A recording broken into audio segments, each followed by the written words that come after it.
This is the Business Chat Podcast. Welcome back to the Business Chat, Women in Construction. It's a construction series, the business of building. And as I mentioned on the other episodes, with these young ladies were kind enough to respond to my very random, impulsive, hey, can you be on the show? And Cassie's no exception. How's it going, Cassie? Thanks for being on today. Thanks, Drew, for having me. Yeah, you bet. You bet. Well, Cassie, before talking to you, I was mentioning actually the other guests on the show, young ladies, and it's really neat just to get three of y'all on this week. The diversity is just head spinning. And we talked a little bit about your background and your story, and you're going to tell everybody about that today. But yeah, Women in Construction Week, and you have a unique story that I think a lot will relate to. And we're going to hear what it's like being a woman in construction. So, but before we get into that, what are you drinking today, Cassie? Tell us all about it. I am drinking a wine from Cinder Winery, which is a mile from where I'm at right now. Yes. Stumble distance. I've been a member there for, probably 7 or 8 years. It's a pretty large winery here in Boise. And cool story is this is a cool story. I actually got to make a wine of my own last year. I went to, with a bunch of friends, we went to a blending Sunday where we got to spend the whole day Sunday blending wine just down the road. And I just got to pick it up on Friday. I got a whole case of this wine to let sit and age. But I'm drinking their famous Tempranillo, a 2020 Tempranillo. So that's their mainstay, everyone they're known for. Very cool. Very cool. All right. And we'll link, I mentioned to the guests and to the audience listening, if you're hearing this going, I'm in Boise or heaven there, we'll link Cinder, Snake River Valley, Idaho, you mentioned to me. That's their locale, That's where right? they grow a lot of the grapes, Snake River Valley, but they're based right here in Boise along with a lot of other great wineries. Based right in Boise, and they're local as local gets, so we'll link them. I brought more beer from Michigan, big shock, but I've got American IPA, very underwhelming name for this very nice IPA from Bearded Lamb Brewing in Plymouth, Michigan. I was there yesterday. Guys at Bearded Lamb, great job as usual. And so to kick this off, we'll do the virtual cheers. Cassie, cheers to you. Cheers, Drew. Thanks for being on the show. Well, great. Again, we're kind of interrupting my season 3 of the Industry Pros to sort of drop in these 3 episodes that were going to be in my season 4 construction.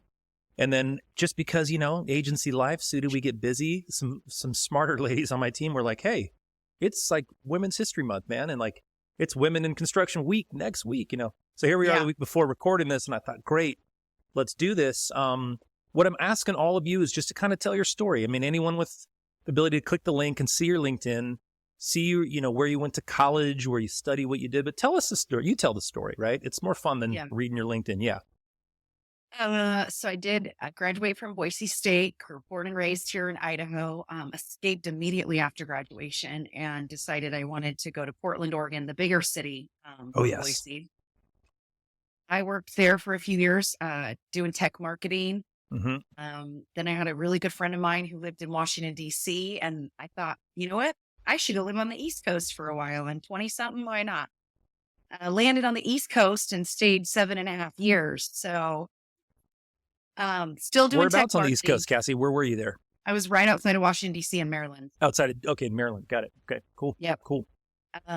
So loved my time over there. Don't regret it at all. It was just great to live in a totally different side of the country and experience it. Moved back here for still yet another tech marketing job right here in downtown Boise. And then I was working a different company and got a call from one of my best friend's husbands and said, I bought a pipe company in Indiana. I really need somebody I can trust to run it. I just bought a company. I go, what kind of pipe are we talking about? Right. And I mean, I took the leap of faith that, if it was meant to be, it was meant to be. And it was something so outside of what I've been doing for 15 years. I thought it would be a great experience to try that and get to a totally different industry. And I went head in and I said, let's do it. A year and a half into it, we got acquired by our competitor. So I think that's a good sign. I did my job. I sold what I needed to sell to scare them. Yeah. And then eventually that's what led to Pipe ReLine Solutions, right? I decided that rather than selling one product, I wanted to learn about a lot of different products. And there's got to be more out there to pipe relining and split lining products than just the product we manufactured and what we represented. And so I started educating myself. And then I decided I wanted to build a consulting business that essentially brought in a plethora of products and come in more as like a consultant slash distributor. Understood. Yeah. Yeah. 5 And so years that, I now, mean, hype world. man, you like just soared through that. That was so great. You've done this before. Well, I should mention, and I'm going to say it now while we're in the first 5 minutes. Cassie's not exactly new to this, y'all. She's got 2 podcasts. You have ReLine Live. Am I saying that right? ReLine Live. That's an educational series, and you can get credit from that. And she'll get it. We'll talk more about that at the end. ReLine Unknown. This is her podcast that she's telling me she's going to start putting out more content for. You're a member of the Women in Construction there in Boise. You talk and you grapple. You've done marketing. You're not shy with me. So you're very much you're the woman in the workplace that also is used to being behind the microphone a little bit, as it were. And on the marketing and, like you said, on the tech side, how neat. So if I heard you right, and I love that we don't know one another, and I'm just hearing the story fresh, you basically just got a phone call and were dropped into like height and construction, and you took your knowledge and went, okay, general kind of business management and marketing. Is that right? Kind of, you just kind of jumped in and learned as you went. Okay. Yeah. I mean, obviously I knew how to market. So marketing the product wasn't the hard part. I had never done direct business to business sales where I was actually in a sales role. The biggest learning curve for me was manufacturing. I was running the manufacturing plant and production schedules. And I mean, like when an order comes in, should we already have, like, should we predict and have it and have a certain amount of pipe on the ground? Should we hedge our bet, or should we let the pipe sit there and not cut it and not produce it until I actually have an order in hand? All these things are when I had to learn as I went. Wow. How to stock the right amount of inventory, because there's obviously a cost of doing business. How much do we want to spend and sit on until we actually sell it? So those were the learning curves. Yes. I had never dealt with OSHA before. I That had was a no wake-up call, idea. huh? Had no idea what I was going to have to learn to run a crew and a manufacturing plant and the inspection and the drug testing. And these guys are working with heavy machinery. And so there was a lot of that was the part that I definitely, and I had to learn the industry. Who are the players? Who were the who should I go after first to even market to and to sell to? Because this wasn't an industry I had any sort of relationships in. Wow. And so as a fellow marketer, by the way, I can empathize, because in a very different capacity, I jumped into an offer that I'm grateful to this day to get into the SaaS space in Austin, Texas, with startup on paper. They'd been around, but it was pretty much starting up, pivoting construction software company, coming from kind of as a freelance marketer and getting some work on my laptop and sitting around Starbucks after my job with the utility company. And kind of like you, very different in a lot of ways, but in the same sense, it was just like, welcome to marketing this, and here's the end user. And within 6 months, I was just immersed into contractors and bonding and the way they do payroll, and OSHA, and just how critical their software was on just the payroll side, but just understanding how volatile it can be and how much risk these guys take every day. I was telling one of the folks I was talking to, you have new appreciation in cities like Boise, where you just see, and your Nashville's, where you see cranes everywhere, and you're going, I actually know what it took. I have some understanding that there's 30 full-time people that had to work hard to get that crane up, to run that job. It's mind-boggling. So it's cool to know that you also went through a little bit of that head rush, because sometimes I'm explaining to people and they're like, that doesn't sound exciting. I'm like, well, it's not a tour, it's not rock and roll, but it is really neat. And it's something that, you either have the industry experience or you don't. And when you don't, it's a learning curve. So very cool. Very cool. So we're talking, again, the theme here is there's so much that we could talk about. We can't cover it all. Is you being I just like that we get to do it with our drinks, Drew. Well, when the team timed this where we could actually pour drinks, made it even when you sent me the invite, I said, I can't say no to that. Yeah.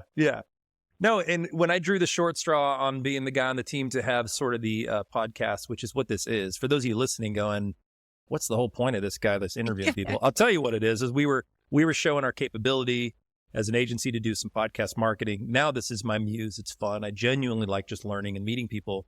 But I said, can I bring a beer to it? And I've got some smarter people on my team. They're going like, oh, this guy's going to get us shut down. But seems to work, right? All the guests seem to seem to appreciate it. Or coffee or tea or kombucha if you're listening and you want to be on the show. This is not strictly a beer and wine club.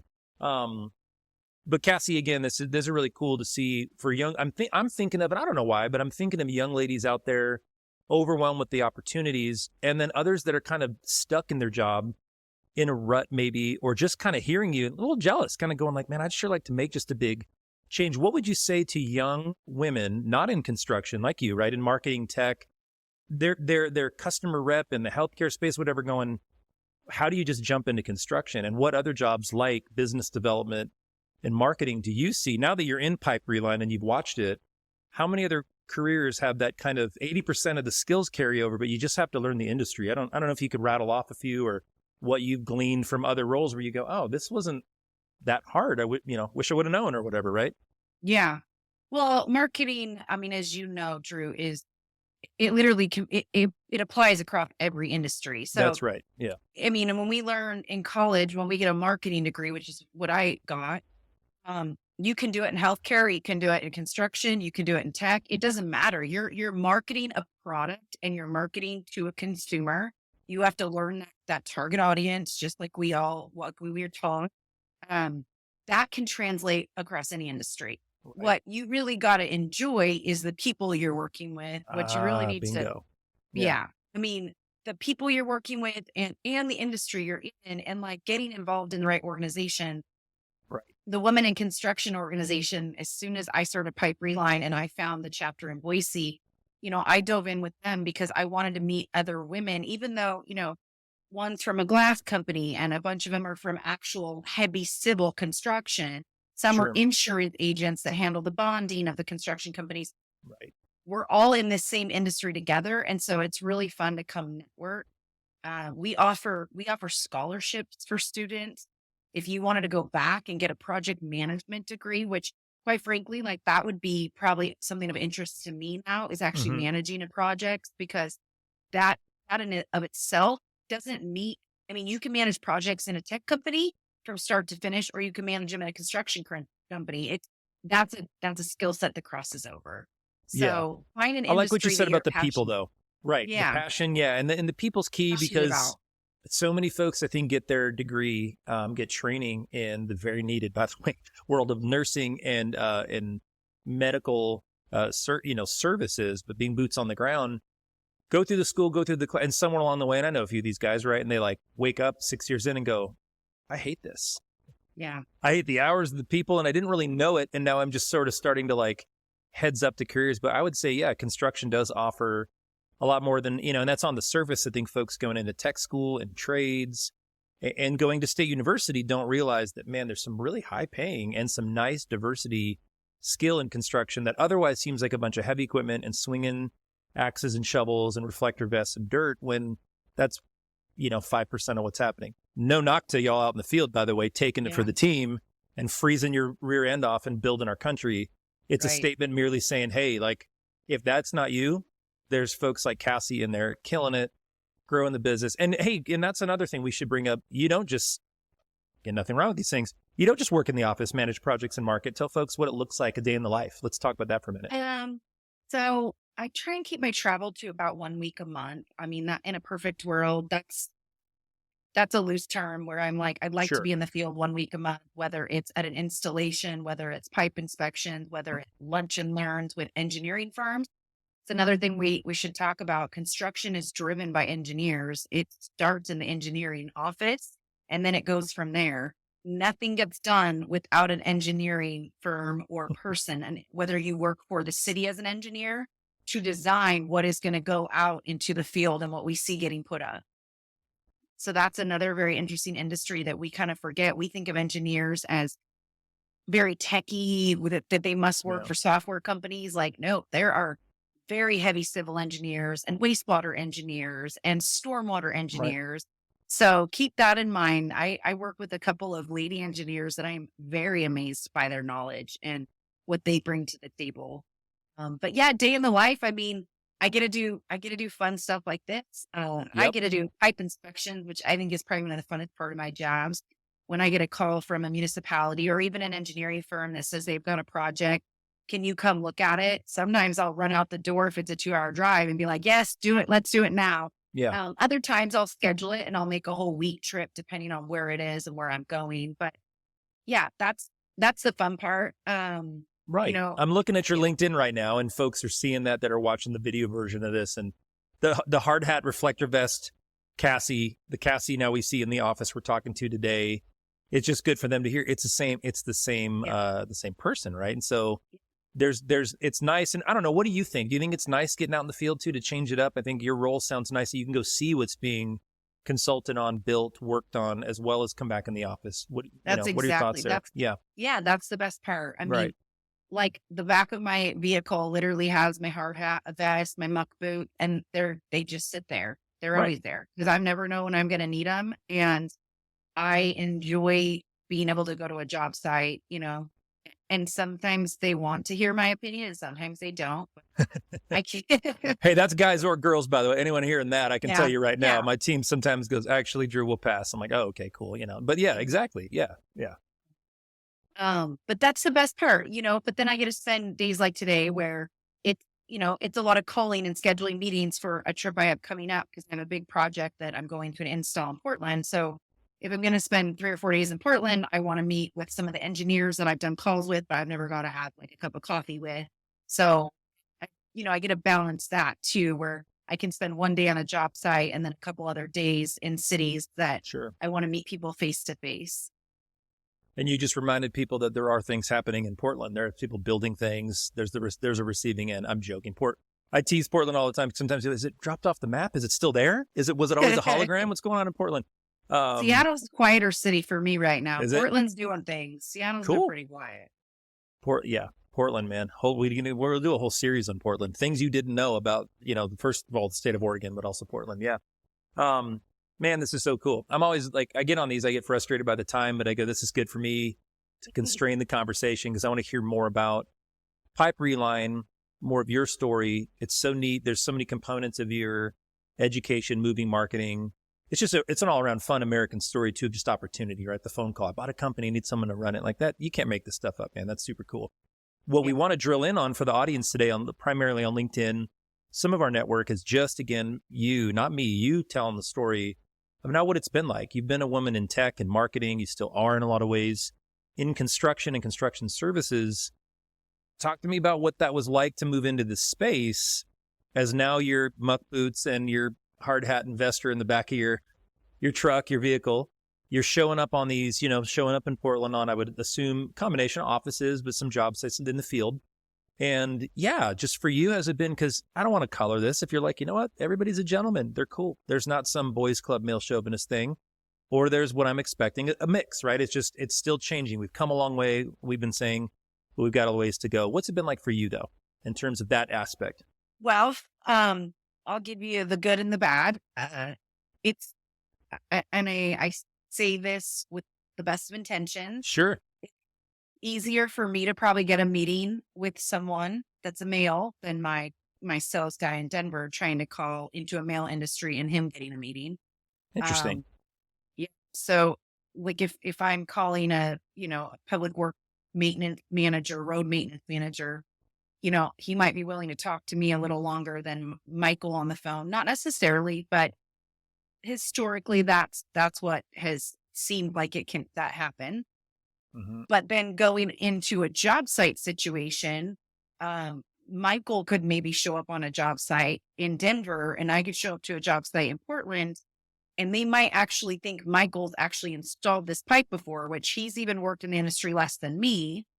And neither of us have ever actually installed it. We've sat next to a crew and watched it be installed, trained on it.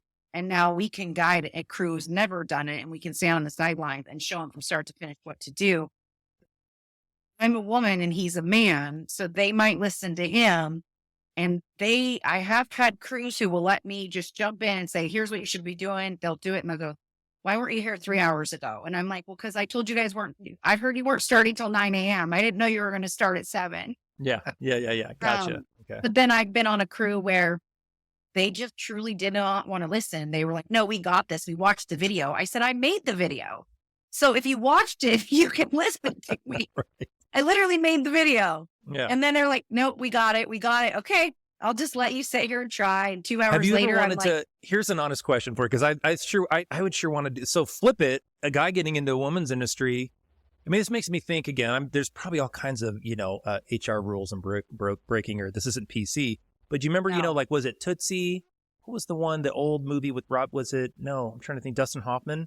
But it's the guy that, that dresses up as a woman and comes in. oh, yeah. To He's day a in the life, secretary, right? Right. And Yeah. I'm just thinking, like, do you ever want to just like put in your email, like Bob or something, and then be like, gotcha, that was me. I mean, like, I wonder if that, and you're right now, your team is watching this going, what a clown. This guy doesn't know what he's talking about. But yeah, I think, No. I think the suspicion sometimes from a male perspective, which is the only one I can have in my experience, is just, man, like we have cultures in every industry. It's not just construction. That's the one thing I'm picking up after years of marketing for construction, being in the tech side. It's all over the place. On the creative side, same thing. And I know that in the construction world, ladies in the office, guys in the field, is just generally, and I don't even think people mean anything bad by it. They just seen so much of that perpetuated over and over that, like you said, they're a little bit like, you made the video, but you're like, yeah, a chick, dude. Yes, I know.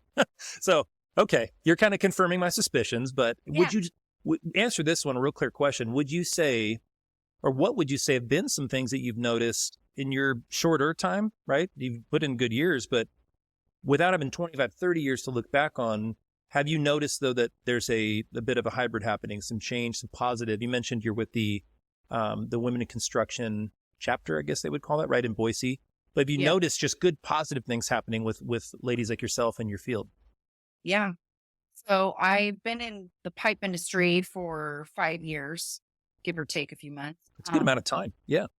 And I joined the Women in Construction Boise chapter, National Women in Construction, just our chapter. But I go to the national conferences. I go to the Pacific Northwest, is who we're involved in. So I go to their conferences, the spring conferences and stuff like that. So when I started, I want to say we were roughly at 30 members. And in 2 years, we're at, I want to say, close to 60 now. So we've almost doubled in 2 years, which just speaks volumes of our industry and where it's headed. And there's more women working for these large companies. There's more women starting their own construction companies.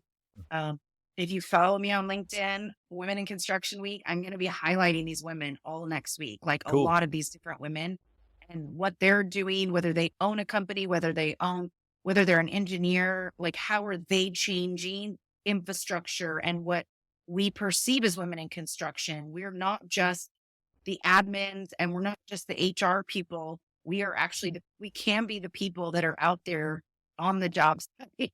Like, you're going to see more and more of it. I really, truly believe that.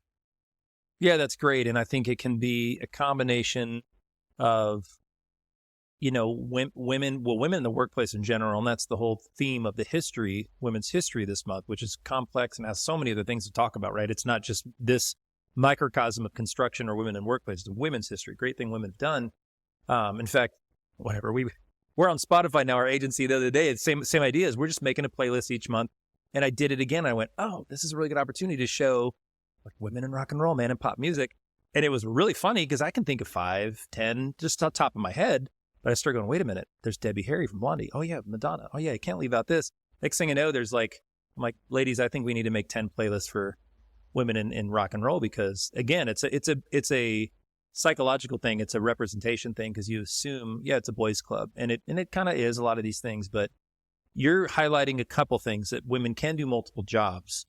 Women can be in construction and thrive, and women like you are CEOs and have a nice, complex kind of background that isn't just like, hey, I did this from the time I was 18 out of need. And there's a lot of you out there listening. They're in construction going, man, this doesn't relate to me. I'm in the field. Cassie's here as a living, breathing example going, there's room to move laterally and advance, and a lot more in construction than just where you started. And in your case, you completely left a general kind of way of working and moved into the crazy world of construction, but brought your skills. So I think that's really fantastic, because again, there's a lot of folks out there, ladies listening, inspired by your story, honestly. Well, great. I mean, we're coming up on time, but we have a little bit of time too. I wanted to make sure we're covering your story, not Drew's commentary. So shameless plug time, Cassie. So you've been bringing up a lot of things here. recap for folks listening, because I heard it and you told me, but I just want folks in the construction space in Boise to know who you are. Maybe somebody hasn't heard of you. I hope that's not the case, because you're a marketer and you guys look like a real polished organization. Pipe ReLine Solutions does. So we are a consulting and distribution company. I represent about 15 different manufacturers, give or take. Everything from stormwater, which can be like CMP pipe, which is corrugated metal pipe, to pressurized pipe, which is your sewer pipes, your potable water, your forced water mains. So when there's any deterioration or there's failing pipes, there's issues in the pipes of any kind, they start looking for solutions. Do they have to rip and replace? That's the number one thing that they think. We got to tear up roads. We got to close roads. We're going to have to detour traffic for 3 months. That is not typically the case. A lot of times you can bring in someone like me and Michael, who we cover 8 states in the Northwest, all the way from Washington, Oregon to Colorado, down in Nevada, Utah. So we have a very large territory that we cover, hence why we travel. Right. But we come in and we can look at the situation and we can give advice and say, you know what, we have 3 products. We have maybe only 1 product. We might not have a product. We might say you let it go too long and you really do have to rip and replace. Yeah. But it's not very often we have to say that. We can actually come in and typically offer solution. Is that, and just now I'm genuinely curious, can this kind of, scoping in our work, it's RFP, but just can that bid and some of that inspection be done and sent to y'all to get it in some kind of 10,000 foot, like, yeah, we're going to need to go see that in person, but do people send in photo, video, infrared? I mean, talk to me a little about the tech side of that. How does that look when they're, Okay. You could have cameraed that pipe already. You could have already walked through and sent us pictures and up close of the issues, joint separations, resting on the bottom of the pipe. Right. You could have already cameraed the sewer pipe. And then we could maybe say, you know what, if you want more data, we offer these really in-depth inspection tools, which sometimes they have to go out for an RFP, but if it's an emergency situation or they just really don't have the time, they can sometimes do a one-off and just bring us in, have the inspection done, where we do basically contract with the crew. Yeah. I've never gotten into the wanting to have my own crew yet. But we have some really good partners throughout our territories, construction companies that are very versed in slip lining, that know what they're doing, that we can bring into jobs, whether they're out to bid or not, That's neat. By the way, I think you could handle a crew. I feel like it's a gut thing. I'm like, I think you'd be all right. You not wanting to. Talk to me in a few years, Drew. Yeah. We'll see where my business grows. I think you're leaning more towards the winery side, joining Cinder, maybe working with them. No, I think you have you have so many skills. You have such a neat narrative too, and even the way you're talking about this and approaching it is instilling enthusiasm and stuff. I think in a lot of folks listening, because you really get your space. You're not doing it with an eye roll of like, it was a job that came up. This is like something that you've really gotten your hands around. We're looking at your team on your site. You guys are a lean, nimble, kind of cool group that, like you said, doesn't running the whole crew, provides kind of that really nice in-depth analysis and solutions for folks that, something to be totally candid, I didn't fully understand. That's true. There's more often than not probably times you guys can come in and reduce the time that, like you said, DOT, whoever's got to close down semi-major to major infrastructure that doesn't need to be. So very cool. Yeah. And if folks are looking to engage with you, obviously we'll link the website for Pipe ReLine Solutions. I want to close though and recap what you mentioned. You guys need to follow Cassie. She's doing a lot of cool stuff. She's got Pipe ReLine Live. That's the podcast educational series, and and ReLine Unknown. So ReLine Live, ReLine Unknown. And those are on all the interwebs or whatever. Yep. Cassie, so they can okay, cool. Yep. Cool. YouTube channels. We put them out on all the different Spotify's and everything. Yeah. You got a little marketing posse over there at Pipe ReLine. We've been checking that out, man. That's freaking great. I mean, that's the other thing, that in the short time I've been doing this, and was suited in our 8th year. We're pretty young, but like the construction marketing we do, that was a head turn for our crew. When you were pulled into like, okay, Cassie accepted, people did a double take with, there's like 2-3 people with a marketing title at that little pipe thing you found over there, Drew. I go, yeah, right. It's just changing times, because we've got these billion-dollar organizations with a lot of employees doing big stuff, and there's not a whole lot happening. And then we get a scrappy little group that's just doing excavation work, and they're like, they roll out the drones and webs and stuff. So it's fun watching, from my perspective, even all of it change, both women in the workplace. I'm going, wow, the CEO, this is it. And check out, they've got marketing. And so all of it's good change. So, well, this has been fun. 30 minutes, never covers it, like I said, but what can I say, everybody? Yep. So follow Cassie. We'll link everything about her company, what she's doing. And we will sign off and say again, Cassie, thanks for being on the show. Thanks, a final cheers to you. Yep. Cheers. We'll be in touch. All right. All right. Cheers. Talk soon.